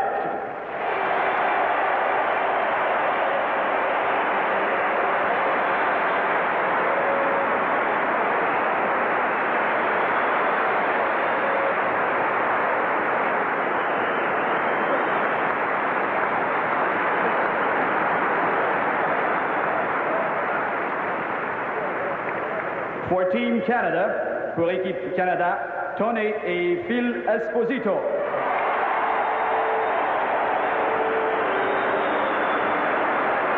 Just right here. I want to just talk to them briefly.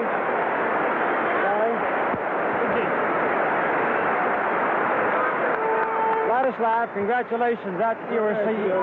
You were sensational in Montreal on Saturday night, and you were even greater tonight. Thank you so much. Thank you. The Canadians think you're wonderful. Thank you very much. There you are. Now, the panel of Jim Coleman, Milt Donnell, Bill Stevenson, Gilles Theroux, and Red Fisher, the chairman, couldn't decide who among you was the outstanding player of the game tonight. So we're going to have a special memento ring for each of you as a reminder of the outstanding night you've had in this great series. To Phil and Tony, congratulations to you. Wonderful. Thank you very much. I don't know where you reached down for it, but it seemed to me that this was the most emotional experience the fans have ever had. You must have gone on emotion tonight, both of you yourselves. Well, this is bigger than winning the Stanley Cup as far as I'm concerned tonight. This was as excited as I've ever been in my life. I was excited on Saturday night in Montreal, but this one even topped it. Tony, how about you? What did you see? What did you see out there that you really didn't see last Saturday night? I just thought that our team really played well and came back to pick up the loose men. This was a difference. They cleared the rebounds for me, and I was very pleased with our performance. I thought our team really worked and deserved the win. It was sensational. Thank you very much. Congratulations to you, and good luck along the rest of the way. Thank you very much. And now let's go back in to Bill Good. And with the final score, Canada 4 and the Soviets 1, this is Game 2 from Toronto.